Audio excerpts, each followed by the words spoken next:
Came from Agdam in 1993. Do you remember leaving Nagorno-Karabakh? Does anybody here remember Nagorno-Karabakh? Nobody does. Everybody's grown up here, in these railway carriages. The younger generation might not remember life in Karabakh, but memories of the war are everywhere in Azerbaijan. We just spotted these signs on the hillside over here. On the left it says, "Remember Karabakh." And on the right, "I will give my life for the motherland." So no one's going to forget about Nagorno-Karabakh around here.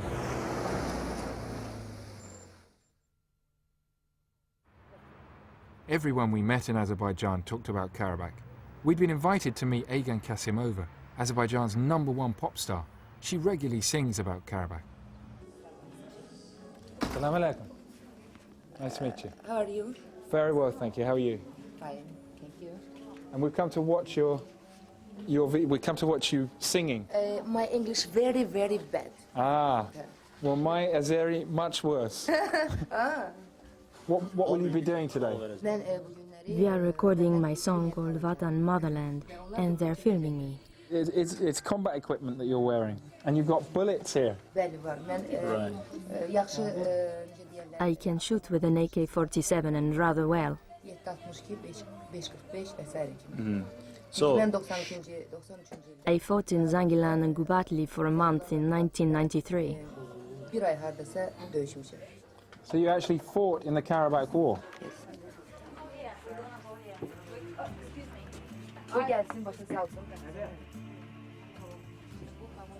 So I think we're going to be allowed to stay in here while she sings.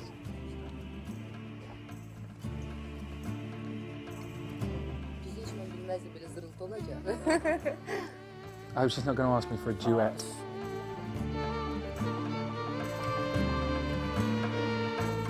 Göğü tutup ruhların harayı, virane kalabilir yurt sarayı. Ahımdan bir seda göğe ucalır, vatan dardadır o kömeye çağırır. Milyonlar ses verer benim sesime, bir karış torpak vermerik hiç kime. İgidler yurdu adını taşıyar.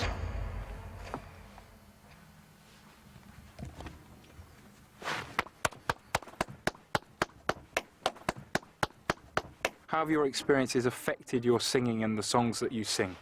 Sırf Every time I sing, I close my eyes and all I can imagine is Karabakh. We are facing this horrible problem. Every time singers like me sing songs, all we can think of is Karabakh. Karabakh stands in front of our eyes. That's all we can think of. Yani Karabakh, yine de Karabakh.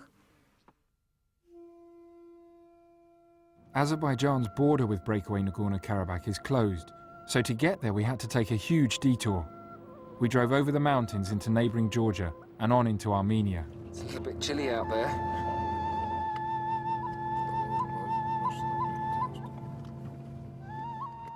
Armenia supports Karabakh, and it's the only country from which you can enter the breakaway state. Eventually we got through and met our Karabakh guide, David. Oh. We've been travelling quite a while, but now we've got to the crucial point. David, what does this say? Free Artsakh welcomes you. And that means exactly what? Exactly that. Artsakh is Nagorno-Armenian name for Karabakh, and Free Artsakh welcomes you. We're in Nagorno-Karabakh? Yeah, that's right.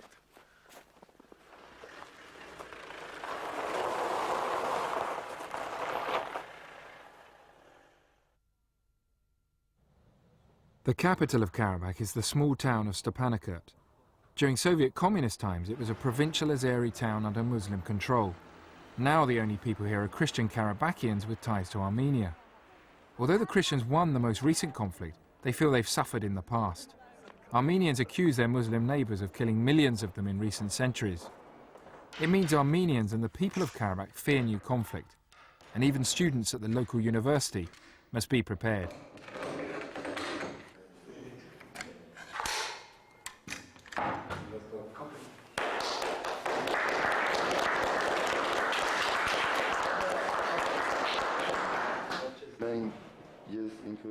I'm not going to attack anybody.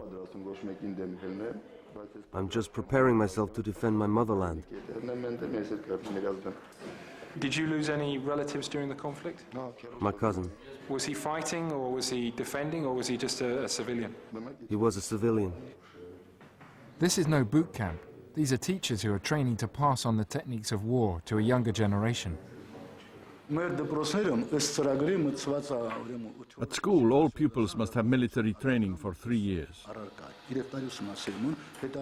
And we have to train the teachers who run the course.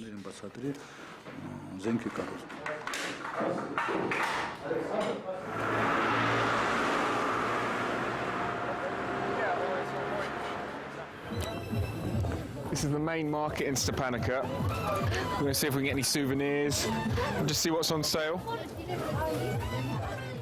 Because Karabakh cannot trade with Azerbaijan, most of the goods have to come over the mountains from the Armenian capital, Yerevan. Where are these ones from? From Yerevan. So they've come over the mountains as well. So this is a traditional Karabakh dish. What's in this, the bread here, David? More than 30-35 types of herb. This is Armenian money. This is 1,000, which is roughly £1. So I'm going to pay 200 for our piece of bread here, our herb bread. Very tasty. During the war, Stepanakert saw heavy fighting when it was besieged by the Azerbaijan army. So the Azeris had their guns up here. They have their guns. They have special type of machine, car which launched missiles, and actually you know that it's like on palm of your hand, so you can even target individual houses, individual streets. There were even snipers who could shoot nearby houses. Over there is my home. What was it like for you? Were you coming under constant bombardment? Well, it was terrible. For example, in our building, around 14 missiles hit our building. Hey, just your building? Just my building. The Azeri stronghold of Shushe bore the brunt of the Armenian counterattack. The Azeris fled when the city fell, and much of it now lies in ruins.